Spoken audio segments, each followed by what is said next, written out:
మామూలుగా ఇవ్వలేదు హైప్. అంత ఇచ్చిన తర్వాత ఇప్పుడు మీరు మాట్లాడాలి రఘు గారు. కృష్ణయ్య గారు, అమ్మో, అందరికీ నమస్కారం అండి. ఒక చిన్న సినిమా అయినా సరే పెద్ద మనసుతో మమ్మల్ని ఆశీర్వదించడానికి వచ్చిన మా సోదరులందరికీ, మా మీడియా సోదరులు అందరికీ నేను శిరస్సు వంచి నమస్కరిస్తున్నానండి. ఎందుకంటే ఇవాళ చాలా బిజీ డే యాక్చువల్గా మీడియాకి చెప్పాలంటే. ఇవాళ ఆల్మోస్ట్ సిటీలో నాకు తెలిసే ఒక 7-8 సినిమాలు జరుగుతున్నాయి. ఇంత కష్టతరమైనటువంటి సమయంలో కూడా ఈ సినిమాకి ఖచ్చితంగా రావాలి మా రఘు సినిమా అని పెద్ద మనసు చేసుకొని వచ్చిన అన్న మీ అందరికీ, అన్నయ్యలకి, తమ్ముళ్ళకి అందరికీ కూడా నేను మనస్ఫూర్తిగా ధన్యవాదాలు తెలియజేస్తాను. Thank you so much. Thank you. We love you.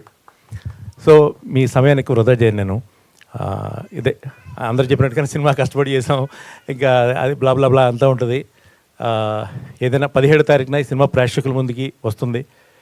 ఇప్పటివరకు మేము రిలీజ్ చేసినటువంటి టీజర్లు కానీ, లేకపోతే సాంగ్స్ కానీ, ఇప్పుడు ట్రైలర్ కానీ, ఈ సినిమా మీద ఒక ఐడియా అనేది ఒకటి క్రియేట్ అవుతుందని మేము భగవంతుడిని కోరుకుంటున్నాం.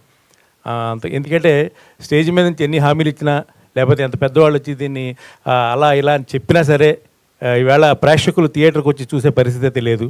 ఎందుకంటే ఆ మొదటి రోజు ఉండే ఇది ఏదైతే ఉందో, ఆ మార్నింగ్ షో లేదా కంప్లీట్ ఒక విమర్శ, సినిమాకి సంబంధించినటువంటి ఒక మంచి 4 మాటలు, అలాగే ఆ శుక్రవారం రోజు ఖచ్చితంగా సినిమా చూడాలి అనుకునే కొంతమంది సినిమా మీద పిచ్చితో ఉండే సినీ ప్రేక్షకులు, వీళ్ళు చెప్పేది ఏదైతే ఉందో అదే ఆ రోజు సాయంత్రానికి ఆ సినిమాని నిలబెడుతుంది. ఇవాళ ఇది ప్రాక్టికల్గా జరుగుతున్నటువంటి నిజం. ఎంత పెద్ద సినిమాకైనా సరే, ఎంత చిన్న సినిమాకైనా సరే, కేవలం ఇప్పుడు ఏంటంటే ఆ కంటెంట్ ఇదొక్కటి మధ్య బాగా నానుతున్నటువంటి మాట అందరి నోట్లలో.